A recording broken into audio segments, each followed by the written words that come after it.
بہت تیزی کے ساتھ ہمارے اکابر علماء اور مشائخ ایک ایک کر کے دنیا سے رخصت ہو رہے ہیں۔ دارالعلوم دیوبند کے صدر المدرسین مفتی سعید احمد صاحب کا انتقال ہوا۔ جلال آباد مدرسے کے محتوی مولانا حفیظ اللہ صاحب تشریف لے گئے۔ پھر مولانا متین الحق صاحب اسامہ کا انتقال ہوا۔ حضرت مولانا محمد سلمان صاحب رخصت ہو گئے، اور اس کے بعد کنتھاریہ کے شیخ الحدیث صاحب کا انتقال ہوا۔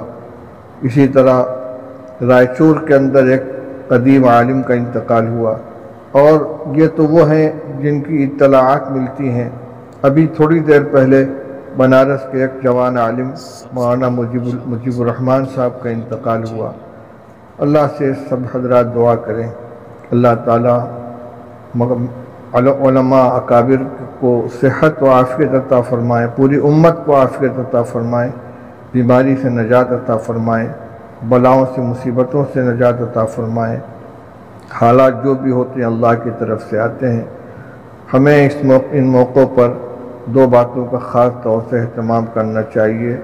ایک تو یہ کہ خود اور اپنے اہل خانہ و متعلقین کو ہر طرح کے گناہ سے بچائیں نمازوں، اور دوسری چیز یہ کہ نمازوں کا اہتمام کریں اور اللہ تعالیٰ سے توبہ و استغفار کریں، گھروں میں قرآن پاک کی تلاوت کریں۔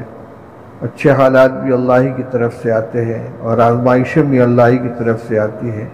ہم جو کچھ بھی ظاہری اسباب اختیار کریں، ان کے ساتھ ساتھ اللہ کی طرف رجوع اور اس دعاؤں کا اہتمام ہونا چاہیے۔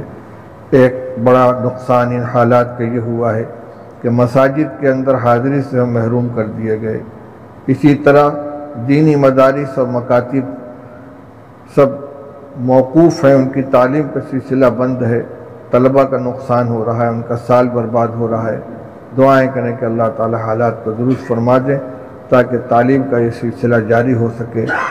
حتیٰ کہ حفظ پڑھنے والے، ناظرہ پڑھنے والے بچے جن کی یومیہ حاضری، یومیہ محنت انتہائی ضروری ہوتی ہے، وہ بھی تعلیم سے محروم ہو گئے ہیں۔ دارالعلوم دیوبند، مدارالعلوم سہارنپور اور تمام بڑے مدارس بھی اور چھوٹے مدارس بھی پورے ملک کے اندر ان حالات کا شکار ہیں۔ اللہ تعالیٰ ان حالات کو درست فرما دیں۔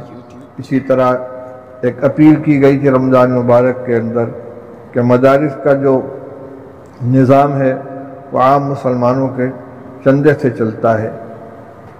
حالات کی بنا پر اول تو سفرا لوگوں کے پاس نہیں پہنچ سکے، دوسرے معاشی تنگی کی بنا پر لوگوں نے بھی کچھ ہاتھ کھینچ رکھا ہے۔ دین کے اس عظیم خدمت کے سلسلے کو برقرار رکھنے کے لیے اور اس کو